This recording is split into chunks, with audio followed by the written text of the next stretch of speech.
Wow, very good tayo. We just finished our Exodus chapter 40. So, pupunta na po tayo ngayon sa Leviticus. Leviticus.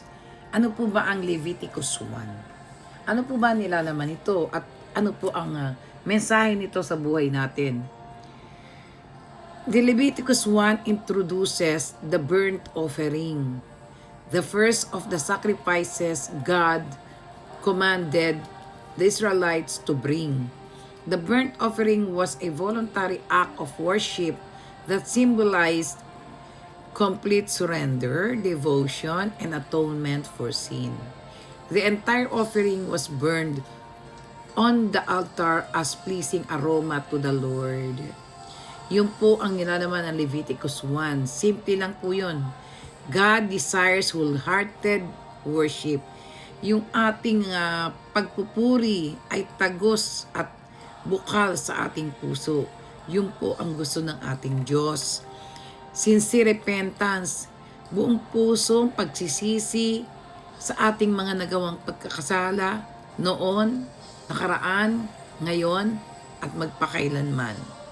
Repentance po, total surrender and complete surrender to God, everything. I-surrender po natin lahat-lahat sa ating Panginoon.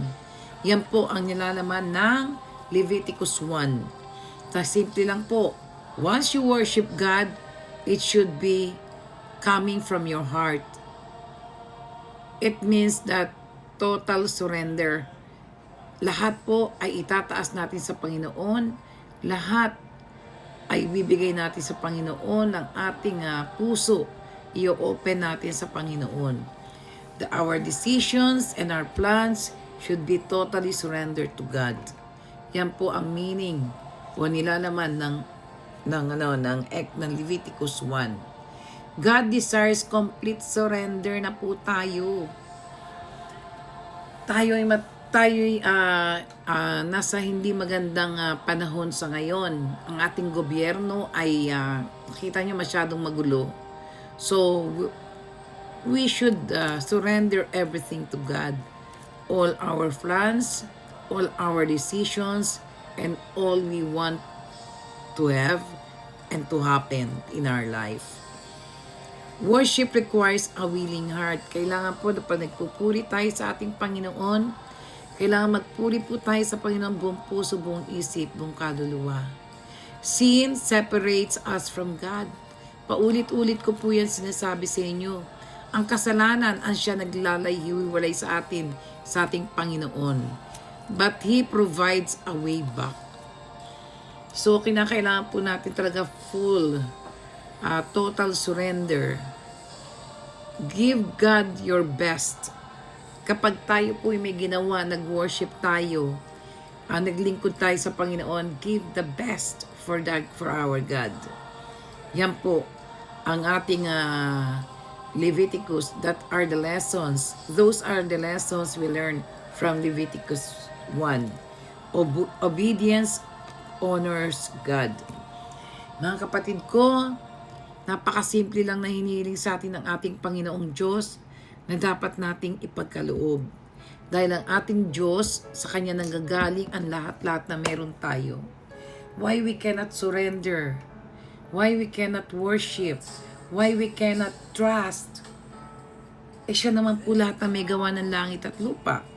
Wala na po tayong hahanapin pa kapag sinurrender natin sa Panginoon. Kaya ang masasabi ko lang sa inyo, repentance, trust God, and surrender everything to God. I-surrender na po natin sa Panginoon. Alam niyo po, pag ako nasa kotse, ang kausap ko ay ang Panginoon ko. Basta umalis po ako ng bahay, nag-uusap na po kami niyan. Aawitan ko nga po siya eh. I'm going to compose a beautiful song. Pag-aaralan ko yung tono na lang po, pero meron na akong wordings. Ang title po ng aking song na i-compose para sa Panginoon ay Tanging Ikaw, Wala Nang Iba. At pag yon ay akin nabuo ang tune, yung pinakastono niya, aawitin ko po yan dito. Promise. Na-excite po ako dun eh.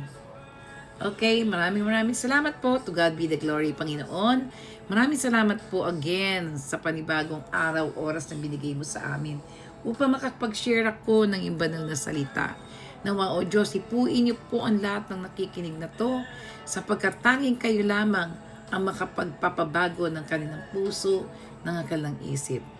Na sana i-total surrender na nila ang kanilang buhay sa iyo ng aking Panginoon. Amen. To God be the glory.